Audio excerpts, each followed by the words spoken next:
สวัสดีค่ะวันนี้เราก็จะมารีวิวเอ่อรีวิวเอ่อช่องของใบเฟิร์นกันนะคะก็ช่องของใบเฟิร์นชาแนลคุกกิ้งกันนะคะก็ใบเฟิร์นใช่ปะค่ะก็ใบเฟิร์นชาแนลคุกกิ้งก็โปรโมท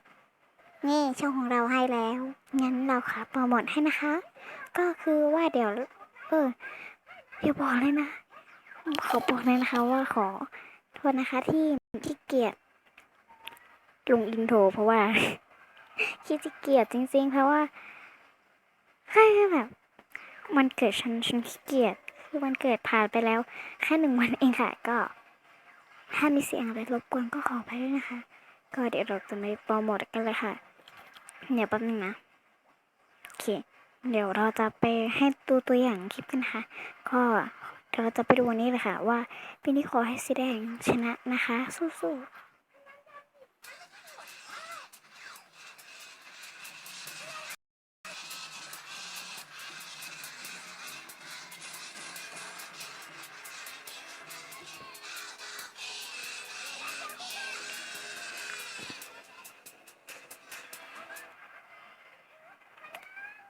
นะคะก็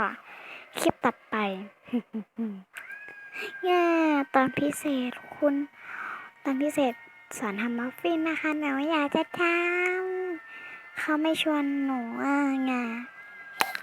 ถ้ามีเสียงรบกวนขอโทษก็ขอโทษนะคะถ้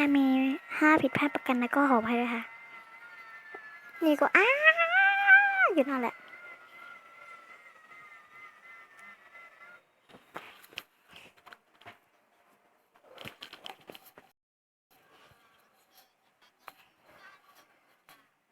ก้ามตึงค่ะ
แล้วก็หลังจากนั้นก็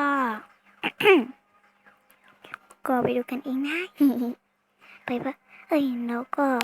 ถ้าเกิดว่าใครอยากดูต่อก็ไปดูกันเองค่ะแล้วก็นี่เดี๋ยวเราไปดูอันนี้ที่คุณใบเฟิร์นชาแนลโปรโมท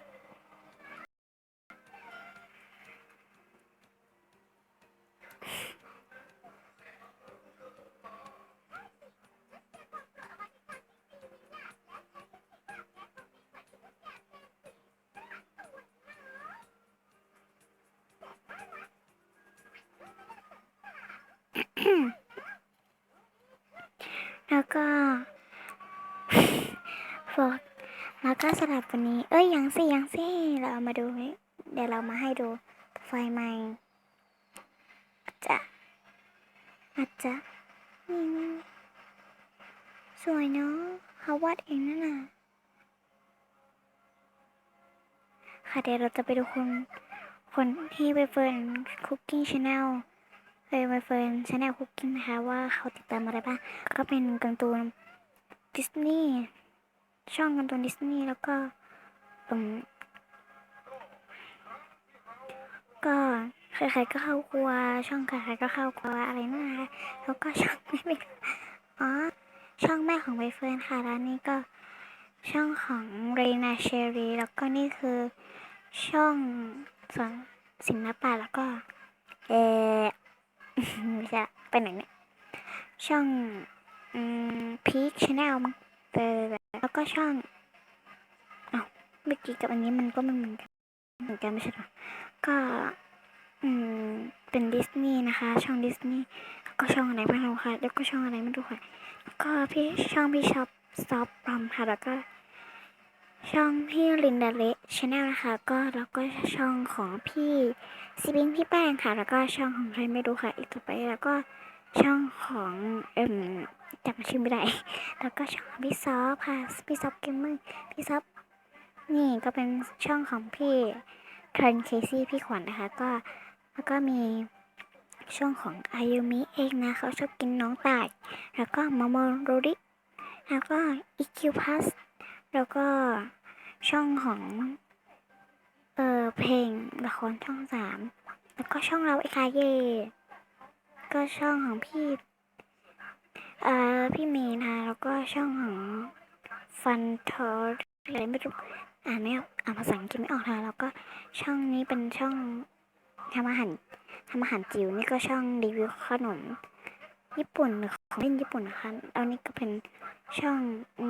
ของเล่นจิ๋วนี่ก็เป็นช่องของราฟอนด้าแล้วนี่ก็เป็นช่องของอะไรไม่รู้นี่ก็ช่องของใครไม่รู้นี่ก็ช่องของ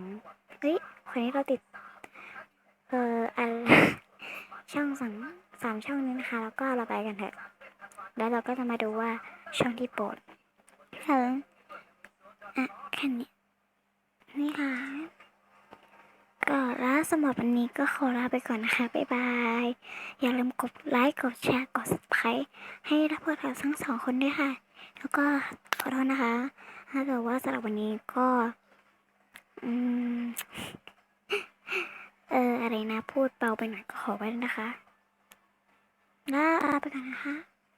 บ๊ายบายไปทีนี้แล้วนะบ๊ายบายเตอ